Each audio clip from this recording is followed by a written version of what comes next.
Labas vakaras. Labą vakarą. Ar su Trijoniu kalbu? Taip. Valdai, tave trukdo Arūnas Gilius, Kauno apskrities kelių patrulis. Ar tu vairuoji automobilį Ford Fiesta juodos spalvos 656? Taip. Radom jūsų automobilį miesto centre su išdaužtų langų. Kaip tai miesto centre? Kaip aš suprantu... Čia prie centro parduotuvės? Ne.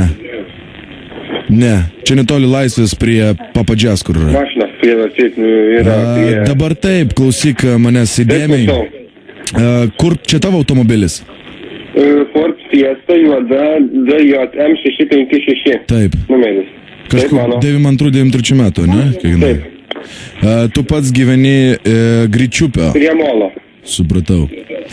Dabar žiūrėk, kokia situacija. Čia reikės tau rytoj, mes tau automobilį nutempsim.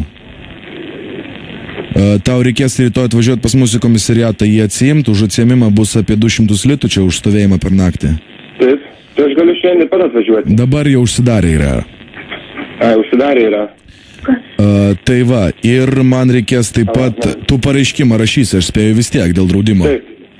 Gerai, tvarkoja, aš dabar sujungsiu tave su tais autoservisininkais, aš nežinau, pasakysiu, kad jie tau perskambins iš kito numerio už 1 minutės. Gerai, laukiu. Ir su jais sutarsi. Tvarkoj? Gerai.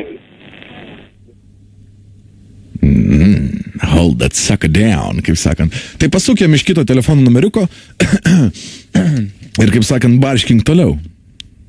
Ne, turi informaciją tu visą? Jo, turiu visą. Gerai. Tai gal dabar šiek tiek... ne tik langas buvo ištauštas. Tai pasakyk, kad nėra radijos mašina. Palauk, nepalieka... Drambliuko nebėra 2 drambliukų. Klausau. Labas vakaras. Labą vakarą. Čia inspektorius man liepė perskambinti dėl mašinos. Taip. Ar jūs Valdas Trijonis? Taip, aš. Valdai, kodėl mašiną paliko tokią vietą?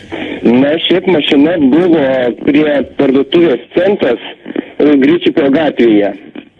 Ne, buvo... Saulės gatvėje, kur yra šiaip. Nu, dėl to viso tai policija turbūt aiškinasi, mano manimu tai buvo pavogta, nes ar jūs žinote, ar pasakojo pareigūnas, kokia stadija mašinos yra? Ne, sakė, kad stiklas yra išdaužtas, bet nesupratau, kur... Ne, stiklas tai yra tik, kaip sakoma, lengviausia, ką galėjo pasakyti. Aš nežinau, kokia mašina iš tiesų buvo, ta prasme, iki tol. Buvo viskas tvarkoje, sveika, tvarkinga, jokius tenais keli palankymai buvo, bet jie tik tais prieš šviesą matėsi. 93 metą, ne? Ar 92? 91 trečiais parduotą. Nu, va taip, aš iš akies primečiau. Nu, bet žinok, nėra, kaip tu atsakai viskas. Matai, dabar tas šonas labai nurieštas. Aš nežinau, ar čia buvo, ar čia jie tai padarė. Na, tikrai nebuvo. Nebuvo, ne? O padangos, kaip su padangom buvo? Padangos tvarkingos, jokių problemų. Na, žinau, pas mus tai autoservisą dabar aš kiek spėjau apžiūrėti, tai nėra 2 padangų, ta prasme, šoninių. Šoninių padangų nėra? Nežinau, gal kai vogė, supranti, nežinau, avariją padarė ar ką, nes padangos tai visiškai jau matosi, kad mašina slydo ir trenkėsi į bortą. Ir stiklai dešiniai pusė išdaužti, žinai. Tai supratau. O kuriam servisai yra dabar? Kur yra? Taip. Čiobiškių gatvėje. O tai maždaug kur randasi? Tai vis tiek, supranti, šiandien mes jau nebedirbam, rytoj. Ne, tai aš suprantu. Tai vat.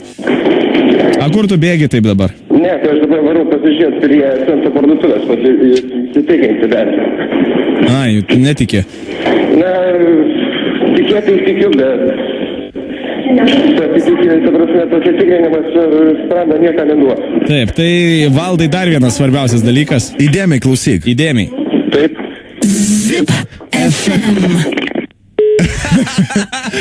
Seni, čia toks ragas.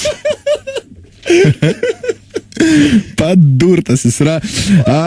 Danieliau, aš spėju, kad tu mižy kelnes dabar.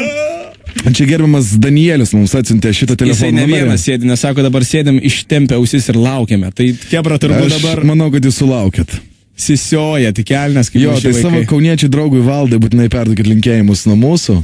Jo, jūs prisidėjot prie to daugiausiai, viską surašėt, mums tik beliko Radistai per Zip FM nuo 19 valandos.